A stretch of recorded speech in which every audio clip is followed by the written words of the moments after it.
പിതാവിൻ്റെയും പുത്രൻ്റെയും പരിശുദ്ധാത്മാവിൻ്റെയും നാമത്തിൽ ആമേൻ.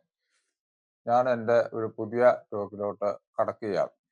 ഇന്നത്തെ എൻ്റെ വിഷയം മരിച്ച് വീണ്ടും ജീവിച്ചവരുടെ അനുഭവങ്ങൾ എന്നതാണ്.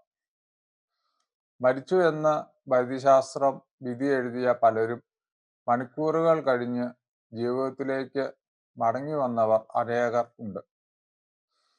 മരണത്തിനപ്പുറത്തെ അനുഭവങ്ങളെക്കുറിച്ച് വളരെയധികം ഗവേഷണങ്ങൾ നടത്തിയിട്ടുള്ള ഒരു വ്യക്തിയാണ് റേമണ്ട് എ മൂഡി.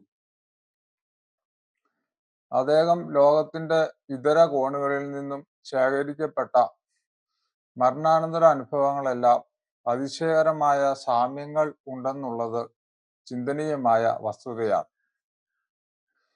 അപകടങ്ങളിലോ രോഗങ്ങളിലോ മരിച്ചു എന്ന് പ്രഖ്യാപിക്കപ്പെടുന്ന പല വ്യക്തികൾ മരണം നടന്നു എന്ന് മറ്റുള്ളവർ പറയുന്ന വാക്കുകൾ കേൾക്കുന്നു. താൻ അപ്പോൾ ശരീരത്തിന് പുറത്ത് അന്തരീക്ഷത്തിൽ നിൽക്കുകയാണ്. തൻ്റെ ശരീരം അവിടെ താഴെ കിടക്കുന്നതായി കാണുന്നു. ഈ വ്യക്തിക്ക് എല്ലാം കാണാം, മറ്റുള്ളവർ പറയുന്നത് കേൾക്കാം, ചിന്തിക്കാം, മനസ്സിലാക്കാം. പക്ഷെ താൻ ശരീരത്തിന് പുറത്തായി കഴിഞ്ഞു. ഏതാനും നിമിഷങ്ങൾക്കകം ഒരു ഇരുണ്ട കുഴിയിലൂടെ വളരെ വേഗത്തിൽ സഞ്ചരിക്കുന്നതായി അനുഭവപ്പെടുന്നു. അവസാനം ഒരു ഇരുണ്ട താഴ്വരയിൽ എത്തുന്നു.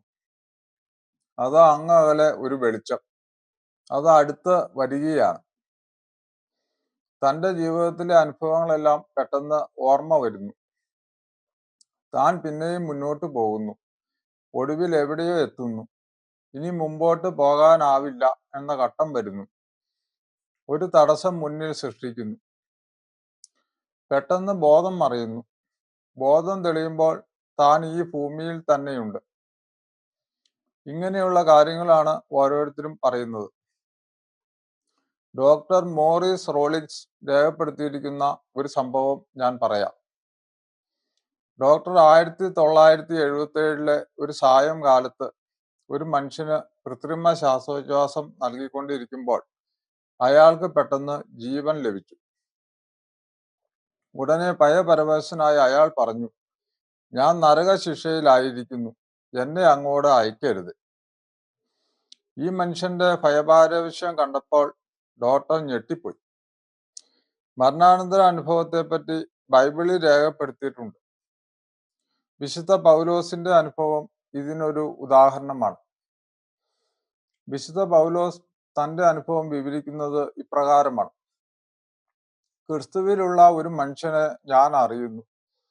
അവൻ 14 സംവത്സരം മുമ്പേ 3-ാം സ്വർഗത്തോളം എടുക്കപ്പെട്ടു. ശരീരത്തോടെയോ ശരീരം കൂടാതെയോ എന്ന് ഞാൻ അറിയുന്നില്ല, ദൈവം അറിയുന്നു. മനുഷ്യന് ഉച്ചരിപ്പാൻ പാടില്ലാത്തതും പറഞ്ഞുകൂടാത്തതുമായ വാക്കുകളെ കേട്ടു എന്ന് ഞാൻ അറിയുന്നു.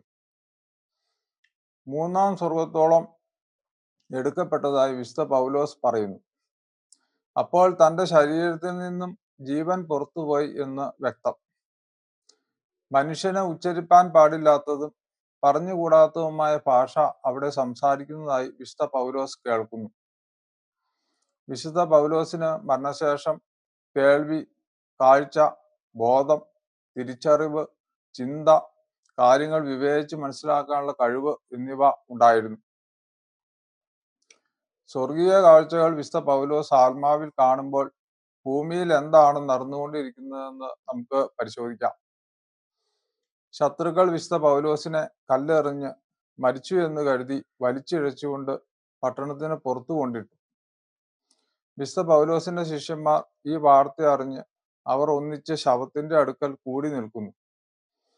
അപ്പോഴാണ് വിശുദ്ധ പൗലോസ് സ്വർഗീയ കാഴ്ച വിട്ടുണർന്ന് ജീവിതത്തിലേക്ക് വന്നത്. ഇത്ര നേരം ഞാൻ പറഞ്ഞതിന്റെ രത്നചുരുക്കം ഇതാണ്. പലർക്കുമുള്ള ഒരു സംശയമാണ് മരണശേഷം ഒരു ജീവിതം ഉണ്ടോ എന്നുള്ളത്. ഇതിന് ബൈബിൾ വളരെ വ്യക്തമായി മറുപടി പറയുന്നുണ്ട്. ബൈബിൾ വളരെ വ്യക്തമായി പറയുന്നു, മരണശേഷം ഒരു ജീവിതമുണ്ട്. ഈ ലോക ജീവിതത്തിലെ ജീവിതത്തെക്കാളും എല്ലാം ബൈബിൾ പ്രാധാന്യം കൊടുക്കുന്നത് മരണശേഷമുള്ള ജീവിതത്തിനാണ്. ബൈബിള് ഈ ലോക ജീവിതം ജീവിക്കാനുള്ള മാത്രം ഒരു പുസ്തകമല്ല, ഒരു വിശുദ്ധ ഗ്രന്ഥമല്ല. അത് മരണശേഷമുള്ള ജീവിതത്തെക്കുറിച്ചാണ് ബൈബിൾ കൂടുതൽ ഊന്നി പറയുന്നത്. കാരണം എന്താണെന്ന് വെച്ചാൽ, ഈ ലോക ജീവിതത്തെ ഏറിയ 100 വയസ്സ് അല്ലെങ്കിൽ 100 വയസ്സ് മോള് വരെ ജീവിക്കുന്നവർ കാണുമായിരിക്കാം. പക്ഷെ അതിനുശേഷം ഒരിക്കലും അവസാനിക്കാത്ത നിത്യത തുടങ്ങുകയാണ്. ആ നിത്യത നമ്മുടെ സ്വർഗത്തിൽ നമ്മൾ എത്തിയില്ലെങ്കിൽ നമുക്ക് വളരെ കഠിനമായ പീഡകളിലൂടെ നരകത്തിൽ കടന്നു പോകേണ്ടി വരും.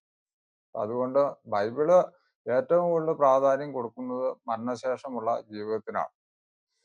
അതുപോലെ തന്നെ മരിച്ചു എന്ന വൈദ്യശാസ്ത്രം വിധി എഴുതിയ കേസുകളിൽ ജീവൻ തിരിച്ചു വന്ന പലരുടെ അനുഭവങ്ങളാണ് ഞാൻ മുകളിൽ പറഞ്ഞത്.